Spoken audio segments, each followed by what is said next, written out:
What is up, ladies and gentle nerds? It's your boy Graham, also known as HamHawks42, and today is another edition of the Rogue Deck Workshop, the show where we take an idea for a Magic the Gathering deck and go through the process of actually fleshing out that idea and putting cards to it so that we can create a functional Magic the Gathering deck. And it's going to be one of those that doesn't necessarily fit into the standard meta, hence the name Rogue Deck. That's actually a term used for a list of cards that actually doesn't really fit into the established meta that people are trying to play anyway. And a lot of the times, they mathematically don't win as many games. Otherwise, they would be the top, the big dogs on the in the meta. But some of those are the most fun, and that's what we're all about here. So today, I was challenged to build a deck using nothing but even cards, and so I couldn't help but think of the most recent companion, Garuda, the most recent companion. It was in the same batch as all the other companions, but Garuda Doom of Depths is a companion that you can use as long as all of the cards in your deck are an even converted mana cost. So I figured that's a good place for us to start, and then we will go from there, flesh it out, and build out a complete and total 2021 rotation-proof deck, standard deck, that is completely made out of even cards, and that starts right now. Alright, so we are starting with the blank slate as we always do. I'm going to go ahead and choose the format of 2020, or standard 2021. This is a standard format that is specifically designed to only include cards that are going to be surviving the rotation that shows up this September. And it's usually a good idea now when you're crafting decks to have that in mind. So don't spend wild cards. In general, I would recommend at this point to not spend wild cards on cards that are going to be rotating out if you plan on playing standard moving forward. If you're on Arena because you really love Brawl or Historic or Draft, then by all means have fun, but the constructed experience is going to be changing here come September for standard anyway. So let's go ahead and grab Garuda, Cyberclaw Terror. Yes, I want to set him as the companion because what that gives us is the companion filter, which now means all odd converted mana cost cards are not going to be visible to us. So that's fantastic. That's exactly what we want. Now, let's go ahead and fill out the rest of the deck with the remaining Garudas because I want to use that ability. So let's go ahead and take a look at what Garuda does. It's a companion, so you can set it as your companion as long as your starting deck contains nothing but even converted mana costs. When Garuda enters the battlefield, each player mills 4 cards. Put a creature card with an even converted mana cost from among the milled cards onto the battlefield under your control. So it is a reanimation in a box, and that's really fantastic. So I want to lean into the reanimation strategy. I feel like that's something that we can do with even converted mana cost cards. Believe it or not, that's kind of interesting. So with Reanimator, what we're trying to do is get large creatures that cost a lot into our graveyard. And we can do that in a number of different ways. Obviously, Garuda specifically is one way to do that. So that's great. On top of that, Garuda can get those creatures out. So that's fantastic. So we need 3 things. We need to fill the graveyard. We need to have creatures that are worth reanimating in the graveyard. And then we need to have a way to get them out. And so we need all 3 of those things. And the reason that Gigan is especially cool is because now we need to have the creatures in the deck that are worth reanimating. But if we do Gigan/Garuda, I'm going to use those names interchangeably throughout the course of this episode. And I apologize, you guys. So with Garuda, you can get the creature from your library into your graveyard. That's the initial hurdle. And then if you do that successfully, you'll get it out of the field. So that's great. That's truly great. The other thing that we might want to look at here is top deck manipulation. Being able to scry so that we can time the Garuda hit right when we know there's a big bomb on the top of our library that we want to cheat on to play. That's great. Now, also another cool thing that Garuda does is it does this for our opponents as well. So we're milling out our opponents too, and we have an opportunity to steal one of their creatures if they just so happen to have an even converted mana cost creature that's worth stealing off the top. So we got a lot of cool things. So we want a critical mass of creatures that are even converted mana cost. We want some kind of top deck manipulation. The ability to scry is great. And then we want reanimation and ways to pay off having cards in the graveyard. And we need all of that to be on even converted mana cost cards. Now, there is one card that came out in Core 2021. Well, first off, let's look at colors that we need to do for reanimation. We need black. Period. End of discussion. Black is the best at reanimation. In some cases, like it almost has a monopoly on it. You just need black. Now, the other cards or the other colors that do a really good job in supporting black in this reanimation is blue as well as green. So Garuda is blue and black, but it's hybrid, so we can have one or the other. We don't need both. So I'm definitely going to start with black because all the good reanimation is going to be in black. It just is. And then I'm gonna go ahead and grab green as well for a couple of key pieces. There are a number of cards that are in this particular color pair that really assist the graveyard strategies, and we'll get to some of those.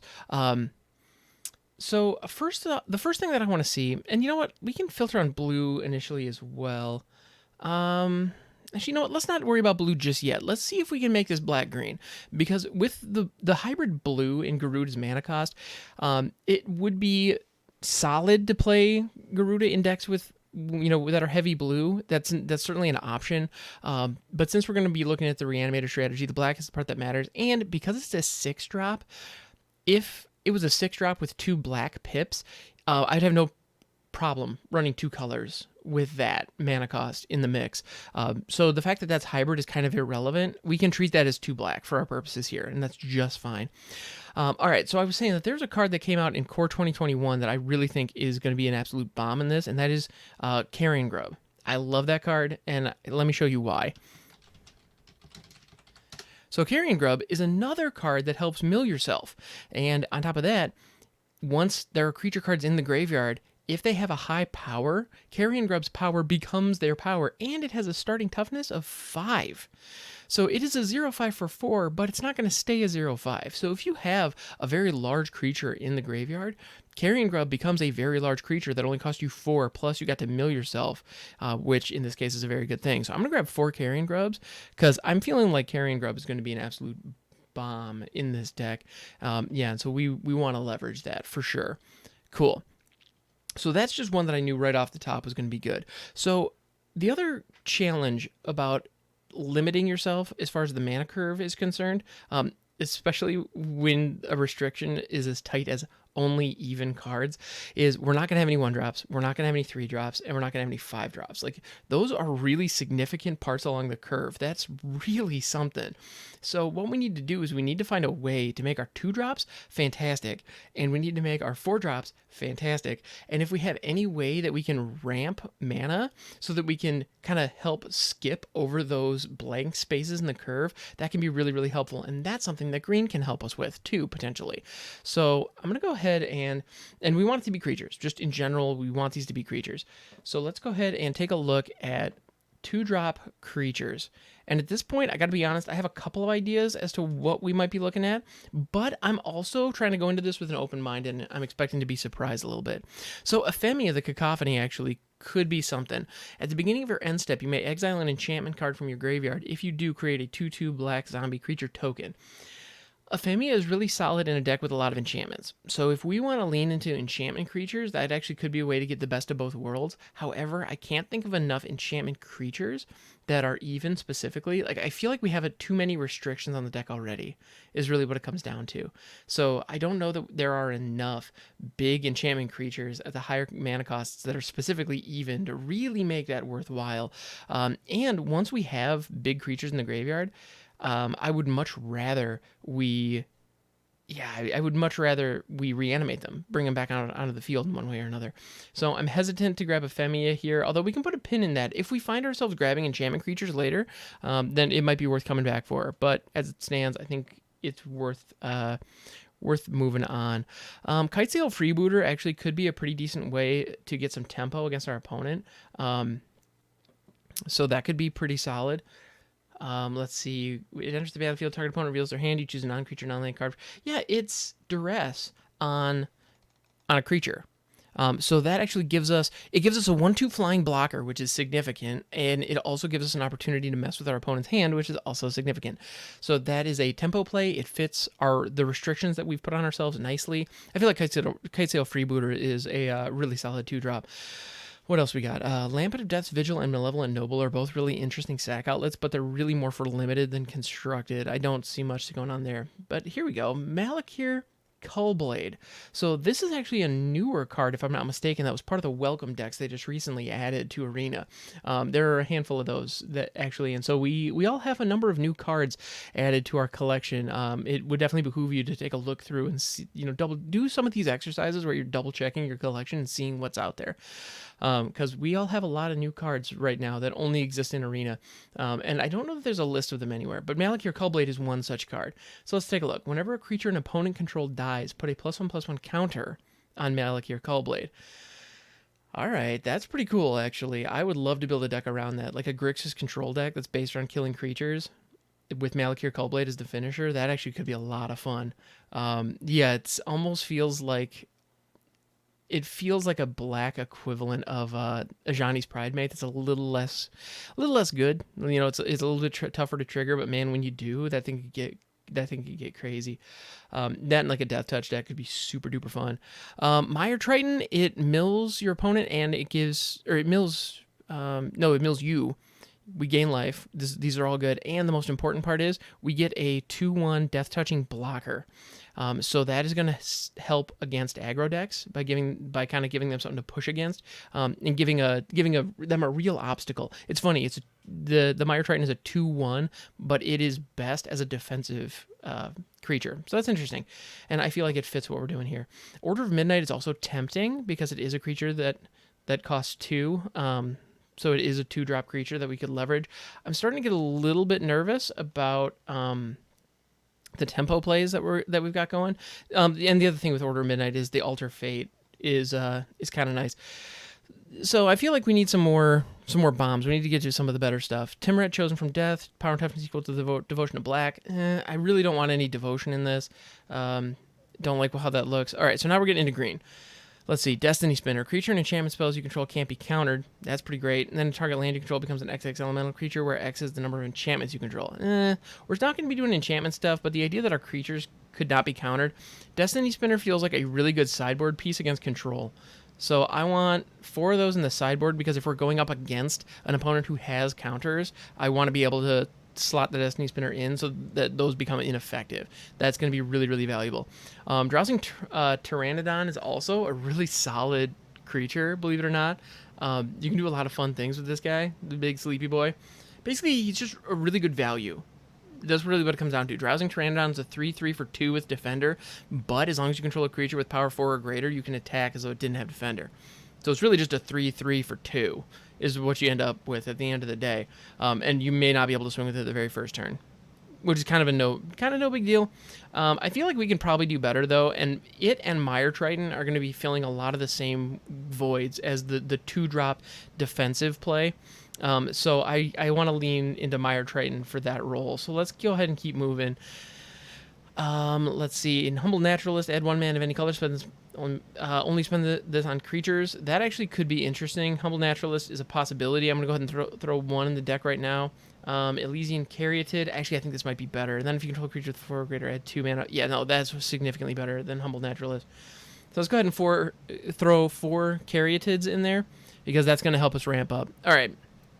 Ooh, Jolrael is also intriguing, but we don't have that much card draw. As is Scavenging Ooze, frankly. Actually, Scavenging Ooze might be exactly what we need. And I think at this point we probably have a few too many 2-drops.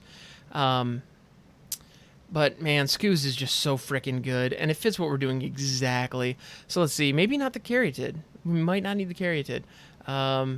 I try and Kitesail Freebooter. You know what? Kitesail Freebooter, I'm gonna go ahead and put in the sideboard to help against control matchups. Because if we're going up against creature-heavy matchups, the Kitesail Freebooter is actually not going to be that good. So Kitesail Freebooter and Destiny Spinner are both really good combatants for the control matchup. So that's good. And actually, Kitesail Freebooter and Destiny Spinner together, Kitesail Freebooter being uncounterable means that you can just suck the counter out of their hand and there's nothing they can do to stop you. That's actually kind of fun. I like that. Cool. All right. I'm feeling good about that shift. That feels good. Because right now, Gigan/Garuda is our only reanimation method. And on top of that, we don't really have any big bomb creatures that are worth reanimating or that are good at fueling our carrion grub. So let me do one quick look through the rest of these. Woodland Mystic, fine. Woodland Preserver is interesting, but it doesn't quite do what we want.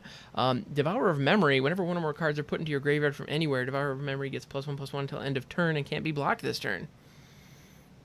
That's intriguing. Actually, some self-mill with Devourer of Memory could be another opportunity here.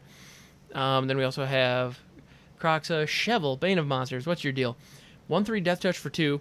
Rock solid there. Nothing wrong with that. At the beginning of your upkeep, if your opponent controls no permanents with bounty counters, put a bounty counter, and then whenever an opponent you control, or whenever a creature that an opponent controls dies that had a bounty counter on it, you gain 3 life and draw a card. That ain't bad. It ain't bad. I don't know that we want it here, though. But then there's Fiend Artisan. Fiend Artisan is insane. I cannot believe they printed this card. It is so good. And nobody's really playing it right now because I feel like nobody's found the right use for it. Because it is Tarmogoyf and Birthing Pod all on one creature. It's crazy, and it only costs 2.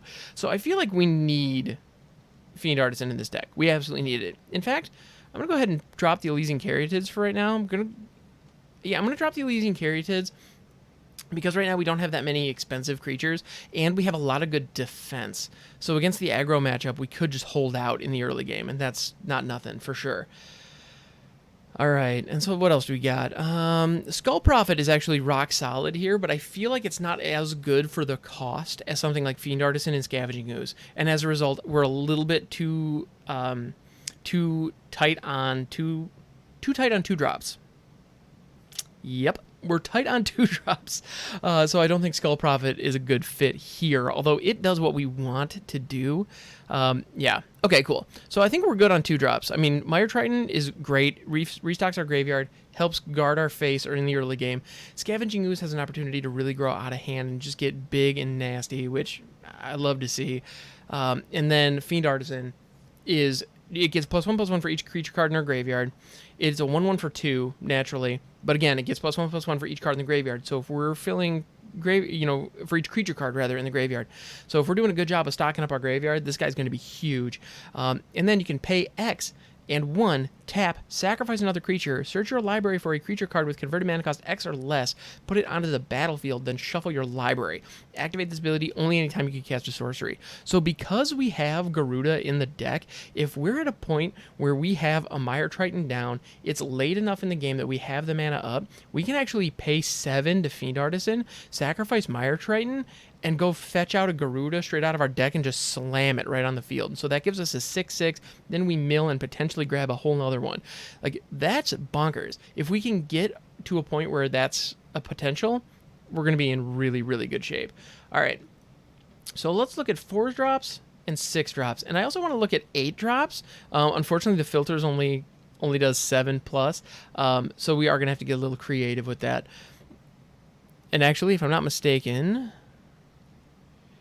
we can actually do, there are search parameters that we could put in there, but I gotta admit, I'm not that familiar with them. So, yeah.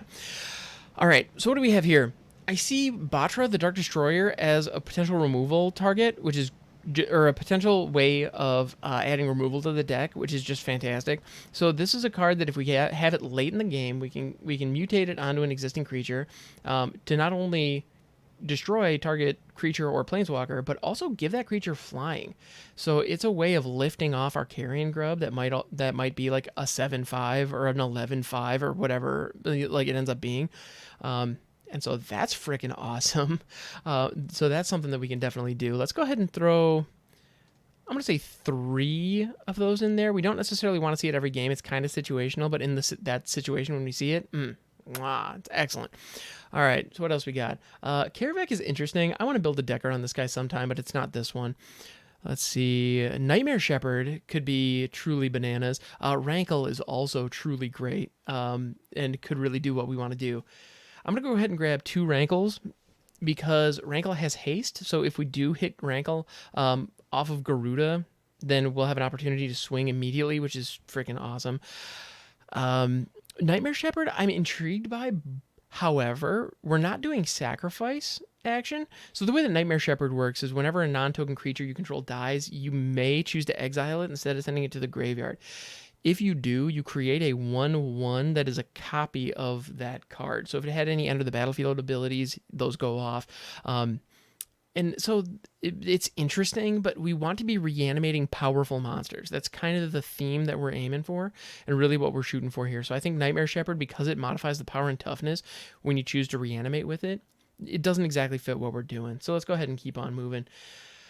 Farika spawn, because you can escape it, actually could be interesting. I feel like we need at least one really solid escape card in here. That way we can take advantage of the fact that we're filling our graveyard so efficiently. I don't know that Farika spawn is it, but it could be. Definitely could be. All right. Let's see. Massacre Worm is a 6-drop. Massacre Worm is a 6-drop. When Massacre Worm enters the battlefield, creatures your opponent control get -2/-2 until end of turn. Whenever a creature an opponent control dies, that player loses 2 life. All right, I have 2 Massacre Worm. They're going into this deck because that is fantastic. Like, this card is amazing. I'm actually kind of jazzed to have a Parallax style for it, not going to lie. And yeah, I love it. I absolutely love it. Wow, and Nightmare is actually a card that got added to this set. That's really with the welcome decks. That's really cool. I'm glad to see this card in here. It's not wonderful, but in mono black decks with nothing but basic lands, it's actually really solid.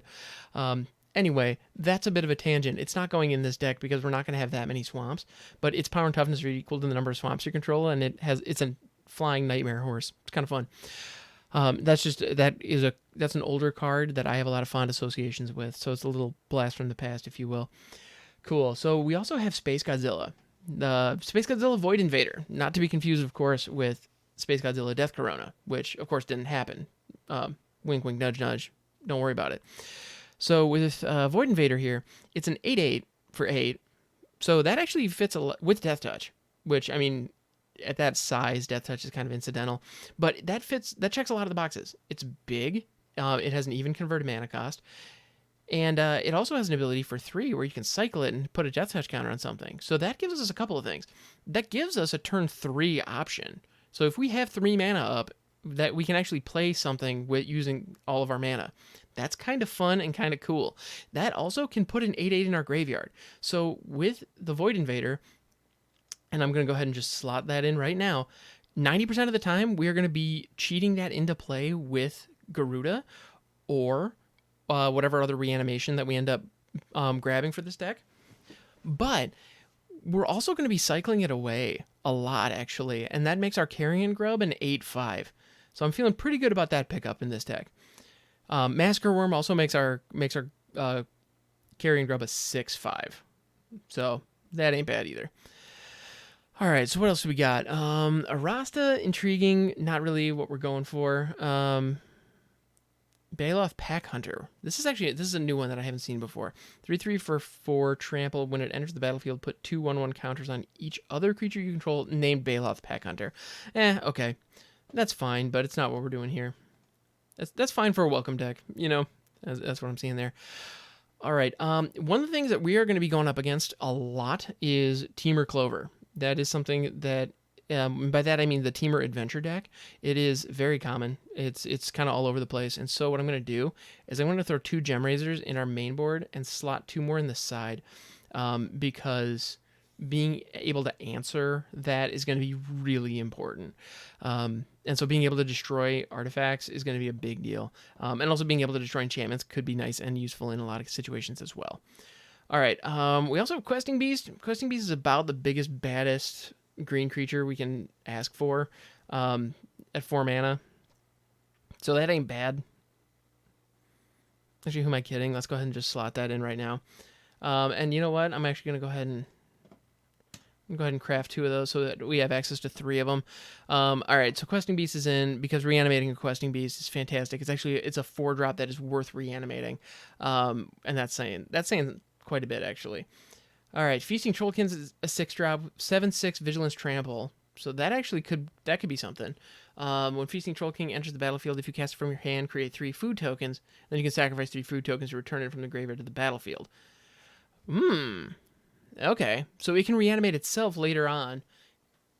And then in the early game, if nothing else, it's a 7/6 Vigilant Trampler. That's worth reanimating, for sure. So that's tempting. Except, however, Kogla. Actually, you know what? I'm going to pull Gem Razors out. Let's go ahead and flesh out 4 Gem Razors in the sideboard, just in case we're going up against Clover, just so that we make sure we have it. However, Kogla is a bomb. 7/6 for 6. So similar stats, actually, to the Feasting Troll King that we were just looking at. You can pay 2 to return target human you control to its owner's hand. Don't care about that. We don't have a single human in this whole deck. But then when it enters the battlefield, it fights up to 1 target creature you don't control. And then whenever Kogla attacks, destroy target artifact or enchantment defending player controls. So it can blow up. So it's removal when it first comes out, and it can blow up enchantments and artifacts with each attack. So that rips. I like this card. I like it a lot. We're going to put 3 in the deck because, well, I want to make sure we get them. Let's see. We can hit them off of Garuda, which is great. Now, we've got a couple of challenges, a couple of issues with this deck, actually. So our curve is flat. You may note that we don't have a mana curve right now. We have a mana line, and we currently have 60 cards.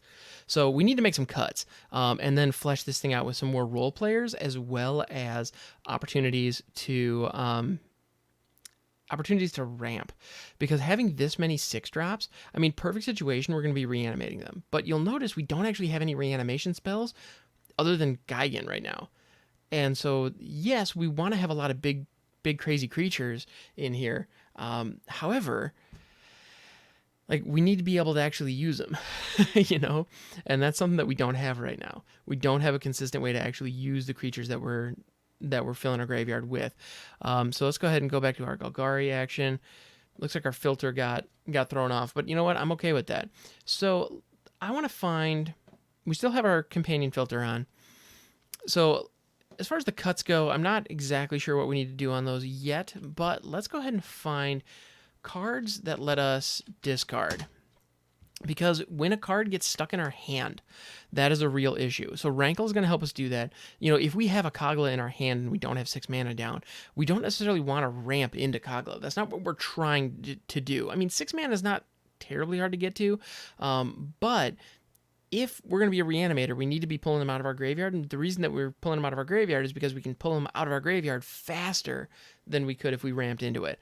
And right now, ramp is actually significantly stronger than, well, most other things. And so reanimation is kind of in a bad spot right now. So this deck might actually be more of a novelty in the end. Like, we may have an issue of just power to...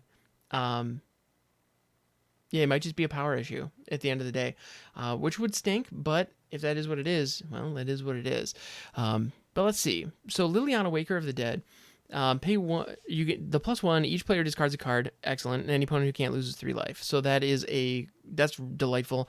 Pay 3, target creature gets -X on a turn where X is the number of cards in your graveyard. That fits what we're trying to do.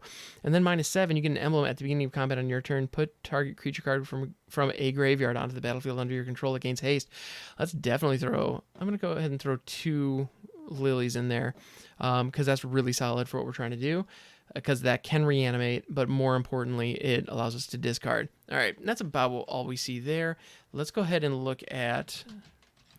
Let's go ahead and grab anything that says graveyard. Let's just see what we see. All right, Corpse Churn. Mill 3 cards, then you may return a creature card from your graveyard to your hand. That actually could be a really solid role player in here. That can really help establish what we're trying to do. Forever Young could also do something similar, where you take except in this case, we had to have already milled, and it's a way of just getting creatures back into our hand. Yeah, okay. I'm more intrigued by Corpse Churn, gotta be honest. E2 Extinction is just a fantastic piece of removal. I'm hesitant to put any pieces of removal that are unique to... I'm hesitant to leverage any piece of removal that uses up an entire card just to remove something in this particular deck, because we need access to a lot more resources. And yeah, that makes me nervous. Spending a whole card just to remove one card, just a 1-for-1, doesn't feel like a good rate these days, and I want to make sure that we're getting more value than that. Cauldron of Eternity. Now here we go. This actually could be a lovely spot for this, because we've got kind of a strange brew going here. So let's see. This spell costs 2 less to cast for each creature card in your graveyard. Whenever a creature you control dies, put it on the bottom of its owner's library. And then you can pay 3, tap, pay 2 life, return target creature card from your graveyard to the battlefield, but activate this ability only anytime you can cast a sorcery. We're putting the Cauldron of Eternity in here. If there's ever a deck that can make use of it, it's this. It's a weird card. It's just a very weird card. But we need to mill ourselves. We need to... we need to self-mill pretty aggressively. We need to discard creature cards, and we need some ways to pull them out Cauldron of Eternity allows us to pull them out. You know what? Let's go ahead and grab 1 Cauldron of Eternity because that's a very weird card. Actually, you know what? Nah, let's put 2 in. Let's see if we can make it happen. And then Return to Nature is actually a great... So as far as removal goes, again, well, yeah, you know what? I will actually slot that in. So we'll put 2 Return to Nature in addition to the Gem Razors. Just in case we end up going against like shrines or something like that where we need as much enchantment and artifact removal as humanly possible. Return to Nature could be pretty solid there. Plus it's a fringe graveyard hate, so that's always nice. All right. So,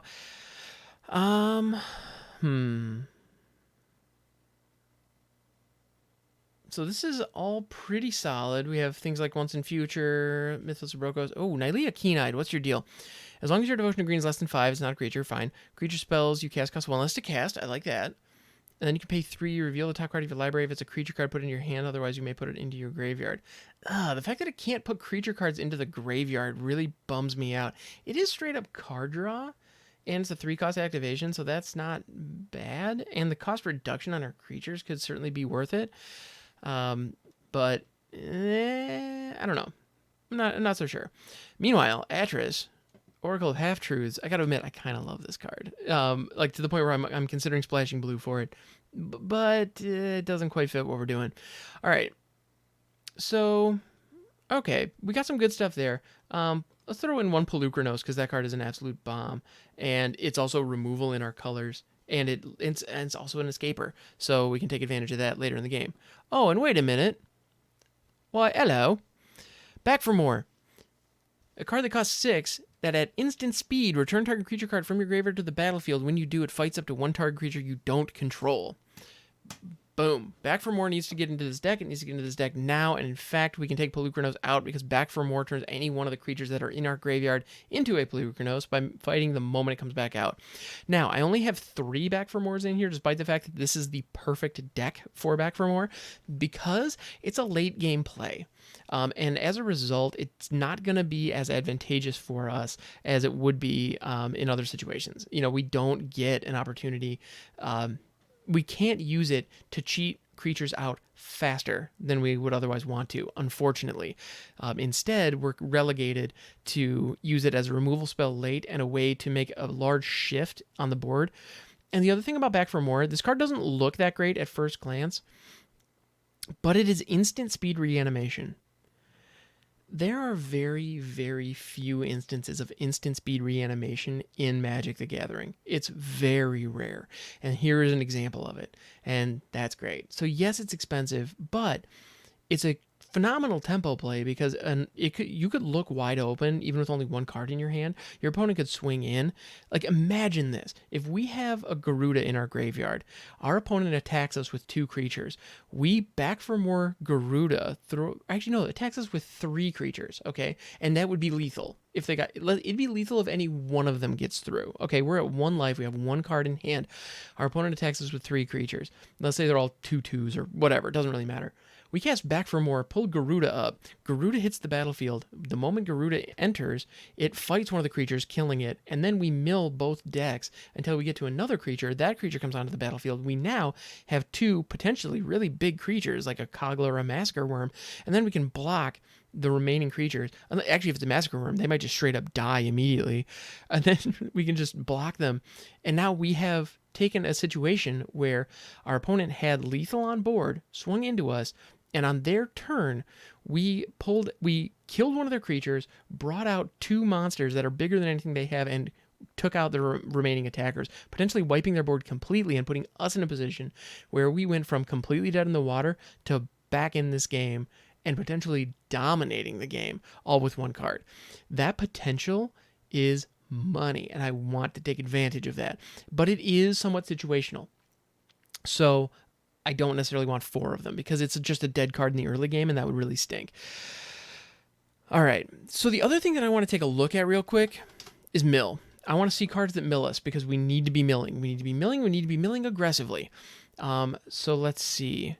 We've got a lot of them. World Shaper, what are you? All right, this is a new one. Merfolk Shaman, 3/3 for 4. Whenever it attacks, you may mill 3 cards. When it dies, return all lands from your graveyard to the battlefield tapped. Huh. think I like that. I think I like that. I'm going to go ahead and throw 2 in. This is actually a great time for me to point out. At this point, we are building a rough draft of this deck. It is not going to be perfect. It's going to have some flaws. It's going to have some tweaks. And we're far from done, by the way. When you're building a brand new deck for the very first time, the first draft is going to be rough. And you need to play it a couple of times to figure out what cards are overperforming, what cards are underperforming, and make adjustments. And so once we've identified some of those things, we'll make the appropriate adjustments. But for right now, when a card is interesting, I think I want to throw it in and see what happens. So let's see. We also have Binding of the Titans. Each player mills 3 cards. That is the chapter 1 on 2 is fantastic. Exile up to 2 target cards from graveyards. For each creature, you gain 1 life. Neat. Return target creature or land card from your graveyard to your hand. So it's card draw. It's mill for both parties. I mean, I feel like that's pretty good. The more I look at it, the more I wonder if Fiend Artisan actually has a place here, which kind of makes me sad because that card is great. But as you can see, we have a lot going for us. In fact, probably a little too much. So let's go ahead and I'm going to dial it back to 2 Space Godzillas, aka Void Beckoner. Let's go ahead and go down to 1 Cauldron of Eternity because I was a little lukewarm on that to begin with. I'm going to pull Questing Beast out for now just because Questing Beast by itself can just win games, which I know you're probably wondering, wait a minute, what do you mean you're taking it out because it can win games on its own? Well, I'm taking it out because at this point, I want to build a weird reanimation deck. I don't want to build a Golgari aggro deck. And Questing Beast lends itself to that aggro strategy because it is so inexpensive. With reanimation, we want to be taking advantage of creatures that are prohibitively costed. That's something that we really want to take advantage of, and that's where things like Space Godzilla come into play. I think it's an 8/8 for 8. You know, that's freaking huge. And actually, you know what? Let's go. I don't know that we took. Speaking of prohibitively costed creatures, did we look at the 7+ creatures? Is that it? Let's see. Any that I don't have collected? All right. Those are apparently the only 7+ even creatures. If we turn that off, do we get anything more? Yeah. So there are a lot of 7 drops that I'm thinking of. Yeah, Godzilla Primeval Champion's a 9. I was thinking that would be a good one to go, but it has an odd converted mana cost. So no dice, unfortunately, but that's okay. So we'll go ahead and go down to 2 Void Invaders. Actually, you know what? No, I want to go. Let's go all in on Void Invaders, and instead let's. Well, Master of Pranks. Let's go ahead and go down to 1 Rankle. Let's go ahead and take Batra out because Batra is very situational. And it doesn't exactly fit what we're doing. I think Scavenging Ooze is a great way to just stay alive in the early game, and that's something we definitely need to do. I'm thinking we can go down to 2 Fiend Artisan. Let's go down to 1 World Shaper, because World Shaper is more an experiment than anything at this point. I mean, don't get me wrong, it's an experiment I'm looking forward to, but it is still an experiment. And let's see. So we still need to make 2 more cuts. And that is if we decide to stick with 24 lands, which I think is the right call. And actually, you know what? The more I look at it, the more I realize we probably want World Shaper in here. Let's go ahead and put 2 World Shapers in here. Let's go ahead and go down to 2 Koglas. And we'll go down to 3 Void Beckoners. You know what? Let's take Fiend Artisan out. I don't think Fiend Artisan has a place. And let's go ahead and grab a 3rd Massacre Worm, because Massacre Worm frickin' rips. Alright, let's see. And yes, this deck is eating away my wild cards, but you know what? It's goofy reanimation, and for that, I am happy to do so. I'm more than happy to spend my wild cards for a just cause like goofy reanimation. Alright, so we've got Mill in Binding of the Titans. We've got Mill in Mire Triton. We've got Mill in Carrion Grub. We've got Discard in Liliana. We have Discard in Rankle. We have Mill in World Shaper. Not to mention the ability to ramp. Because all those, so when World Shaper dies, everything that we've milled into our graveyard is going to be coming right back. So that's pretty fantastic. And you know what? Now that I look at it, I think I actually would like to have Corpse Churn in here as well. Let's go ahead and throw 4 Corpse Churn in here, and I'm sure you're wondering, wait a minute, that bumps us way too far over our limit. However, with the way that Corpse Churn works, we're able to more consistently fill our graveyard this way by having a lot of low-cost graveyard fillers. And then Scavenging Ooze, actually the main benefit that we're going to be getting out of Scavenging Ooze is being able to hate on our opponent's graveyard and then also have the largest creature on the board in the early game to help prevent aggro from really going crazy on us. So Scavenging Ooze is a fantastic card. I can't believe that we got this back in Core 21. I'm glad for it. I definitely am.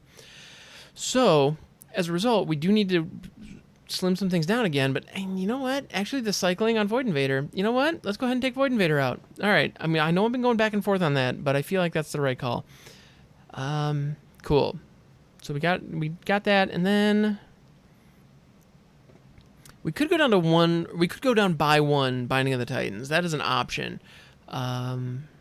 We could also go down one Carrion Grub. That actually might not be a bad idea, just because we have some really solid 4-drops right now. And I don't know. That's there might be something there, but at this point, you know, we may not be hitting the real big bombs on our Garudas that we would otherwise. Also, I do want to make one call out. Thassa Deep Dwelling is one that is commonly associated with Gigan. If I'm not mistaken, she actually costs 5, or it's just so. Or no, actually, she costs 4. So we could splash blue and go add Thassa, but I'm choosing not to here because that just creates the Garuda deck that we saw a couple months ago. And I don't want to be playing that deck. I want to be playing a different deck. Therefore, I'm not going to leverage this synergy here. And then we don't have to worry about balancing another color. So there's that. All right, so we do need to make one cut, unless we would just want to go with a power 61, which I'm hesitant to do because that's just silly, to be honest. I mean, don't get me wrong, silly fun, but still silly. So corpse churn, mill 3 cards, then you may return a creature card from your graveyard to your hand. Actually, let's go ahead and go down to, let's just go down by one corpse churn. It almost didn't even make the cut, so here we go. All right, so now we need to set up our mana base. And so first thing I always do, look at the dual lands. So when you have 2 colors specifically, always look at your dual lands. I want 4 Temple of Malady. I happen to have 2 different sets. Neat. And then there is Jungle Hollow as well, which normally I wouldn't include. However, in this case, we might as well, because we're going to be playing because we only have even cards, our mana curve is already a little bit wonky, so we can get away with some of our lands coming into play tapped. Like, it'll be okay. And so let's see what else we got. We got the Triumphs. We don't necessarily need those because we only have the 2 colors. And then, of course, I'd be remiss if I didn't include Fabled Passage. Just because every deck needs Fabled Passage. It's just the best. And Radiant Fountain is actually another fine option in 2-color decks. In 1 or 2-color decks, you can definitely run Radiant Fountain. We have enough mana restrictions where we have enough like 2-cost pips and 3-cost where the mana needs to be a little more specific. So let's go ahead and keep it as it is for now without the Radiant Fountain. Field of Ruin is actually another one that can be pretty fun. If we were going to be playing in Historic, I would definitely want Field of Ruin in the deck. Since we're playing in Standard, I'm not that worried about it. But with Zendikar coming out, who knows? There might be some really intense lands that we are going to want to attack. All right. Cool. And actually, you know what? I will throw 2 Bonder's Enclave in there. Actually, let's just make it 1. That way, there's an opportunity for us to draw cards based on the fact that we have big creatures. So that's an opportunity. All right, cool. And so this is Rogue Deck Workshop number 5.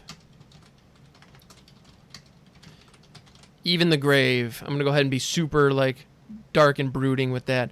Because, yes, it's an all-even graveyard-based deck with, with Garuda as the companion as well as in the deck itself.